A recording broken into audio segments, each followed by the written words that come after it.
നമ്മൾ വെറുതെ പറയുന്നൊരു വാക്ക് കുട്ടികളുടെ മനസ്സിൽ വർഷങ്ങളോളം മുറിവുകൾ ഉണ്ടാക്കാം. കുട്ടികളുടെ ആത്മവിശ്വാസം പലപ്പോഴും കുറയ്ക്കുന്നത് പുറത്തുനിന്നുള്ള സംഗതികൾ കൊണ്ടാവില്ല, പലപ്പോഴും നമ്മളെ വീടിനകത്തുള്ള ചില പെരുമാറ്റങ്ങൾ കൊണ്ടാവാം. നിനക്കൊന്നും പറ്റില്ല, അവനെ നോക്ക്, അവൻ എത്ര നന്ന, നീ എപ്പോഴും ഇങ്ങനെയാ.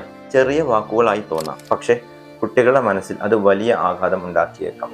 വർഷങ്ങളോളം ആ കുട്ടി വലുതായി വലിയൊരു യുവാവായി മരിക്കുന്നത് വരെ പലപ്പോഴും ആത്മവിശ്വാസം പിറക്കുന്നത് പ്രശംസയിൽ നിന്നാണ്. പ്രശംസിക്കുന്നത് കുട്ടികളെ വഷളാവാൻ കാരണമാകുന്നു എന്നൊരു തെറ്റിദ്ധാരണ മാതാപിതാക്കളിൽ പലവർക്കും ഉണ്ട്. അർത്ഥത്തിൽ അത് മാറ്റി കുട്ടികളെ സ്നേഹത്തോടെ ചെറിയ കാര്യങ്ങളിൽ പോലും പ്രശംസിക്കാൻ നമ്മൾ തയ്യാറാവേണ്ടതാണ്.